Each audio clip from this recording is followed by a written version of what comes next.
nod to how grateful he was for his help.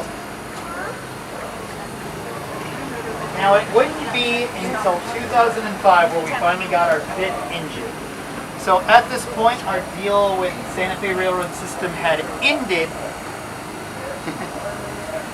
So the engine was not named after Santa Fe Railroad executive. How we got the engine is the fun story, though.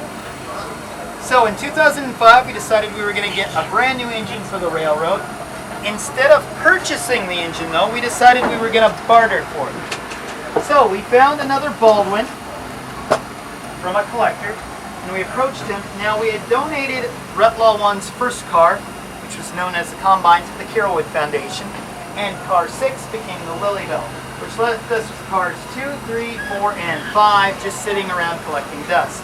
So we offered the collector, we'll take his rundown engine and we'll trade you these top of the line, just repainted, just redone railroad cars. He accepted the trade. So we got the engine, we restored it, we set it on the tracks, and it was too big to fit through some of our tunnels. So we're like, oh great, we got an engine that's too big, but that's alright, because Florida's engines are a lot bigger as well. So we shipped it to Florida. Set it on the track, fit just fine, fit through tunnels, hooked it up to some of their much larger train cars, and it couldn't pull them. They were too heavy. So now we had a perfectly restored train. We were out our passenger cars, and we didn't know what to do with it. So we once again looked for Baldwin collectors. Found another one with a smaller engine that we thought would work, and we offered him a deal he couldn't refuse. We will give you this perfectly restored engine that we just worked on for your rundown one. He accepted the offer. So then we restored the second engine, and that became engine number 5, which we named Ward Kimball, after Walt's friend and fellow train nut. Now, Ward, aside from being a train nut and a friend of Walt, he was also an Imagineer, and he was also an animator. The last animated project he worked on before he retired was Pinocchio. In homage to this, if you ever look at Engine 5, which is the engine that is pulling us right now, in gold leaf on its forward lantern is a silhouette of the character Jiminy Cricket.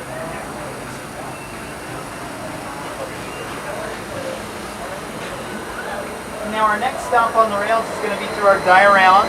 The first half is the Grand Canyon diorama, which opened in 1958. It was actually blessed in a ceremony by the Hopi Indian tribe. And the second half is our Dinosaur Primeval World diorama. The dinosaurs made their debut in New York at the New York World's Fair in 1964, along with other attractions that would eventually make their way here to Disneyland, which include It's a Small World, Great Moments with Mr. Lincoln, and the Carousel of Progress, which is no longer here, but it can be found in Florida. Also, if you like Pirates of the Caribbean, you can thank the New York World's Fair for that influence. Originally, Pirates was supposed to be a walk-through wax museum, which sounds really creepy, but Walt noticed with the way It's a Small World moved people with a simple boat system, it moved people really well and people seemed to enjoy it. So midway through construction, when he got back from New York, he told his Imagineers, we're going to make it a boat ride, which they weren't too happy about because the construction was already half done, but they conceded, and it is now the boat ride that we all know and love. Some interesting facts about the Grand Canyon. First of all, when it was made, the background of the Grand Canyon became the largest painting in the world. The background of the Grand Canyon is one solid piece of canvas. It was made by a set designer from Hollywood working with 12 artists under him. It took over 300 gallons of paint to make 14 different colors. It wouldn't be until 1966 that a new painting trumped it as the largest painting in the world, which is the background of our Dinosaur Primeval World diorama, which is also a single piece of canvas. Now, the Grand Canyon diorama goes from floor to ceiling. The Primeval World diorama actually hits the ceiling and curves up and goes over you to give you this immersive feeling. So if you look up at where it meets the ceiling, you'll actually see it carry.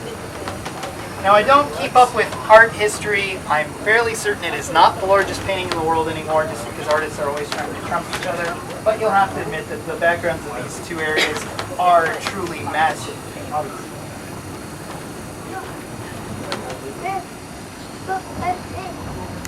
Now I've used the term Retlaw several times describing our cars. Retlaw 1, Retlaw 2.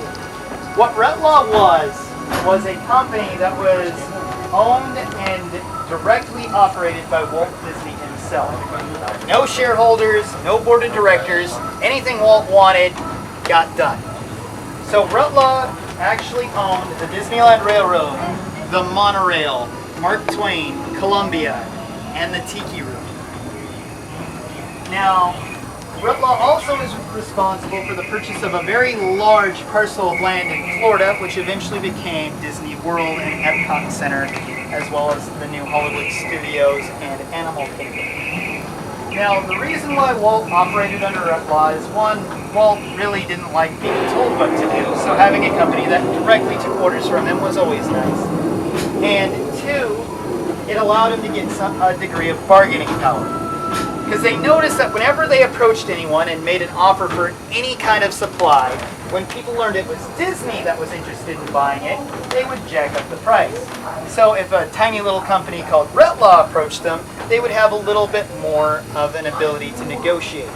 However, if you like puzzles, you'll notice that Retlaw isn't that complicated of a term. It is actually Walt's first name spelled backwards.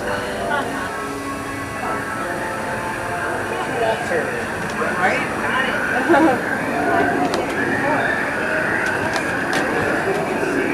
Here's our cute little dinosaurs. Again, original native New Yorkers.